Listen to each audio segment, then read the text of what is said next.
खास तौर पर पाकिस्तान की आवाम वो कह रही थी कि हमारे साथ इतनी जुल्म ज्यादती हो रही है, हम यहाँ पे फाके से मर रहे हैं। खास तौर पर पाकिस्तान से हमारी यही गुजारिश रहेगी कि जितना आप बजट खर्च करते हो प्रोपोगंडा अगेंस्ट इंडिया, उससे अच्छा रहेगा कि आप अपने मुल्क की कौमी सतह पर देखिए। आपको कैसा लगता है इंडिया का मुल्क या इंडिया के लोग आपको कैसे लगते हैं?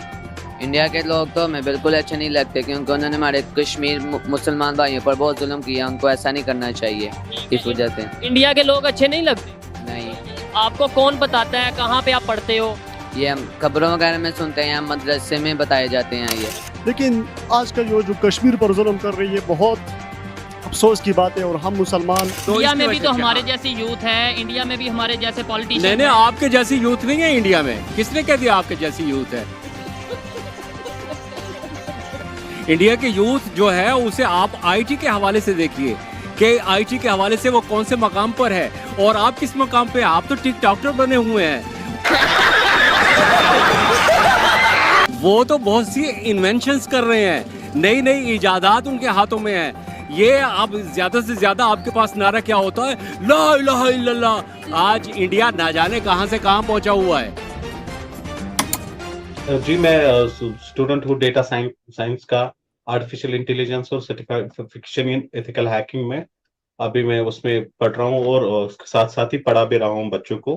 और सिटीजन जर्नलिज्म जो कि हमारा एक काफी टाइम से मैं उसमें लगा रहा हूँ।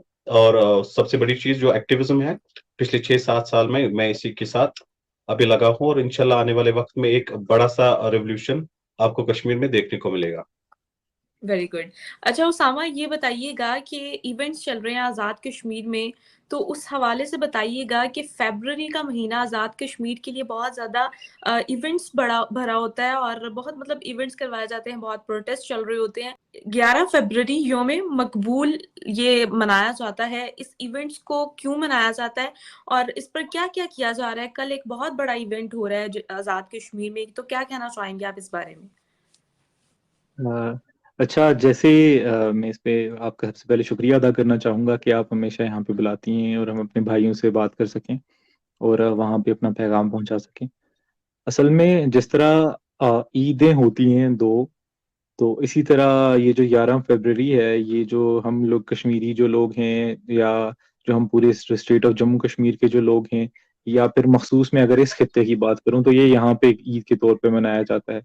यकीन माने कि आप अगर 11 फरवरी को कभी आप कश्मीर के अंदर आ जाएं तो ना किसी एक शहर में नहीं बल्कि हर शहर के अंदर आपको मुख्तलिफ पॉलिटिकल पार्टीज के मुख्तलिफ जुलूस नजर आएंगे, मुख्तलिफ रैलीज नजर आएंगी। और 11 फरवरी भी नहीं बल्कि फरवरी का जब महीना स्टार्ट हो जाता है तो आप सोशल मीडिया को ही देख लें, वो हर तरफ से मकबूल भट्ट की उनके अकवाल से, उनके कोट से या उनकी वीडियो से हर जगह से भर जाता है।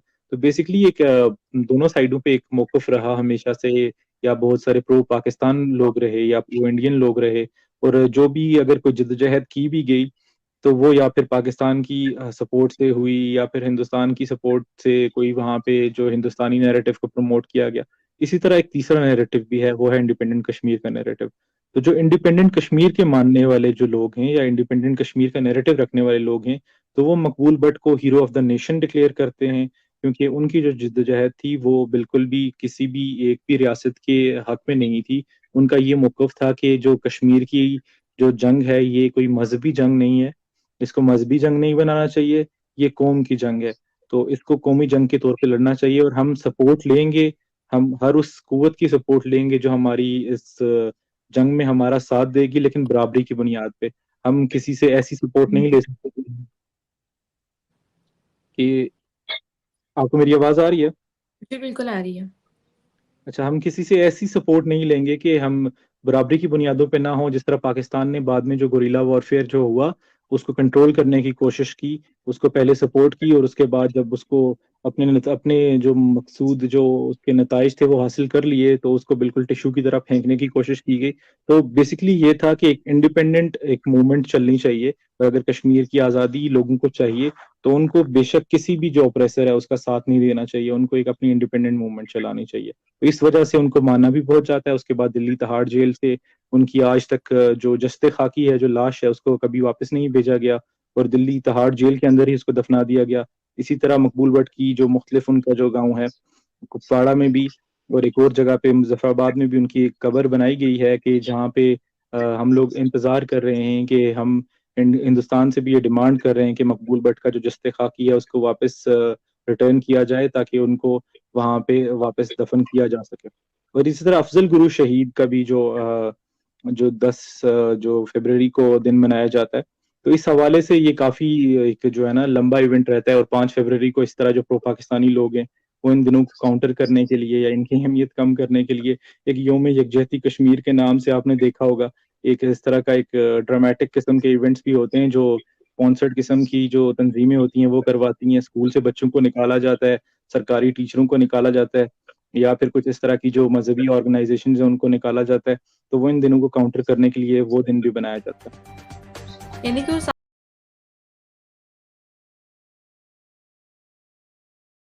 ये जो प्रोटेस्ट चल रहे हैं, ये जो इवेंट चल रहा है, एंटी इंडिया इवेंट हो गया फिर इस हिसाब से, जिस हिसाब से कह रहे हैं। जी, ये जो 11 फरवरी का इवेंट होता है ये ना सिर्फ एंटी इंडिया होता है, ये एंटी इंडिया, एंटी पाकिस्तान और प्रो इंडिपेंडेंट मूवमेंट के हक में होता है। ये किसी भी एक कुव्वत के हक में नहीं होता, ये किसी भी कुव्वत के हक में नहीं होता, ये सबके खिलाफ होता है कि जो हमारे ऊपर जितने भी ऑपरेसर्स हैं हम उन सबको ऑपरेसर्स डिक्लेयर करते हैं और कहते हैं कि कश्मीर के रहने वालों का है और इस पे जो पहला हक है वो यहीं के लोगों का है। और जो इनको हक दे देना चाहिए दोनों रियासतों को, बल्कि जो पूरी आलमी बरादरी है उसको इस मसले को हिंदुस्तान और पाकिस्तान और चीन से निकल के देखना चाहिए कि सबसे बड़े स्टेक होल्डर कश्मीरी हैं। तो सबसे पहले जो उनका हक है वो आज़ादी का हक है। तो आज़ादी कोई भी ऐसी आज़ादी हमने नहीं देखी कि वो एक रियासत के साथ इलाहाक हो या दूसरी रियासत के साथ इलाहाक हो। आज़ादी होती है। इरफान, आप इन इवेंट्स के हवाले से क्या कहना चाहेंगे? उसामा भाई की भी आपने बात सुनी होगी, तो आप क्या समझते हैं कि ये जो एक नज़रिया है एंटी इंडिया के जो बारे में जो प्रोटेस्ट वगैरह चल रहे हैं इस टाइम, तो आप क्या समझते हैं कि ये प्रोटेस्ट सही है? और जो एक शहादत मानी जा रही है मकबूल की, मतलब यौम मकबूल एक इवेंट मतलब मनाया जा रहा है, तो क्या कहना चाहेंगे आप इस बारे में? बिल्कुल, देखिए आज मैंने एक वीडियो देखा, खासतौर पर एक गाड़ी चल रही है और वो अकेले में वहां पे यौम मकबूल मना रही है।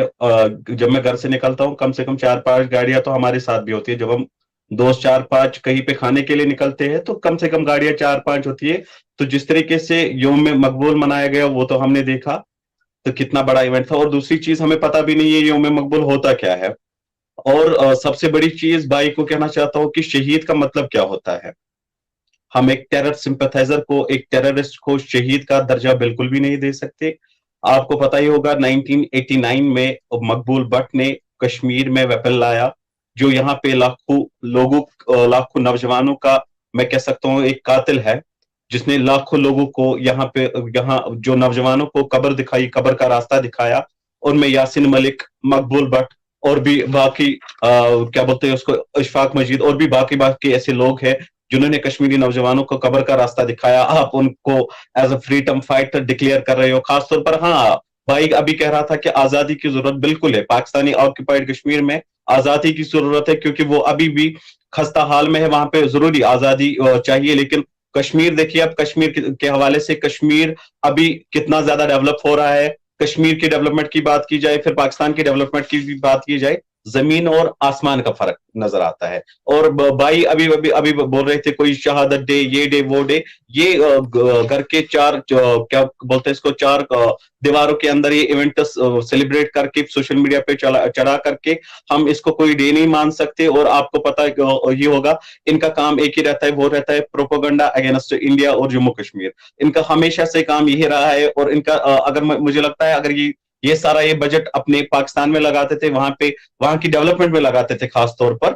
तो शायद पाकिस्तान अभी कहीं ना कहीं पे किसी ना किसी हिसाब से किसी ना किसी लिस्ट में होता। लेकिन ब्लैक लिस्ट के अलावा पाकिस्तान मुझे कहीं और नजर नहीं आ रहा। बाकी मेरा कहना इतना ही है कि इन सारे प्रोपेगेंडा से करने से बेहतर था अभी आटा जो खत्म हुआ है पाकिस्तान में, इन सारे पैसों से आटा खरीद लो, अपनी फूड क्राइसिस को खत्म करो वहां पे। और मुझे लगता है सबसे बड़ी चीज जो अभी करने की है वो करनी थी, ना कि ये IT सेल चलाने की वहां पे ऐसे प्रोपेगेंडा करने की, बिजली वहां पे के लोगों को फराहम कराने की। कश्मीर में आप देखिए 20 घंटे बिजली रहती है, मुझे नहीं लगता है पूरे पाकिस्तान में 24 घंटे में से 20 घंटे में कश्मीर में लाइट रहती है। मुझे नहीं लगता है कि पूरे पाकिस्तान में मैं आपको कभी किसी भी इलाके में बड़े बड़े जो आपके इलाके होंगे, जो आपके इलाके होंगे, वहां पर भी 20 घंटे की बिजली नहीं होगी। यहाँ पे देखिए वर्ल्ड का सबसे बड़ा जो G20 समिट है यहाँ पे होने वाला है कश्मीर में, खासतौर पर कश्मीर के हवाले से बात करता हूँ कि दुनिया भर की बड़ी बड़ी ताकतें यहाँ पे आ रही है कश्मीर में इतना बड़ा इवेंट होस्ट करने, इंडिया इतना बड़ा होस्ट कश्मीर में करने जा रही है। लेकिन पाकिस्तान में कौन सी डेवलपमेंट है मुझे बताइए। मैं खासतौर पर मैं आज सुबह ही कुछ वीडियोस देख रहा था, तो उसमें वो लोग कह रहे थे कि हमें ना ही कोई गर्ज है कश्मीर से, जो खासतौर पर पाकिस्तान की आवाम वो कह रही थी कि हमारे साथ इतनी जुल्म ज्यादती हो रही है, हम यहाँ पे फाके से मर रहे हैं। खासतौर पर पाकिस्तान से हमारी यही गुजारिश रहेगी कि जितना आप बजट खर्च करते हो प्रोपेगेंडा अगेंस्ट इंडिया, उससे अच्छा रहेगा कि आप अपने मुल्क की कौमी सतह पर देखिए, आप अपने खासतौर पर जो आपकी कौम में सारी चीजें जरूरत है उन सारी चीजों को यूटिलाइज कीजिए। सबसे बड़ी चीज पार्लियामेंट्री अटैक, तो आपको याद होगा जिसमें अफजल गुरु इन्वॉल्व था, और ऐसे दहशतगर्दों का दिन आप मनाते हो कि काफी शर्म की बात है। उनकी गवर्नमेंट से है जो कश्मीर पे वो मजालम कर रहे हैं लोग। तो हाँ, जो कश्मीर के ऊपर जुल्म हो रहा है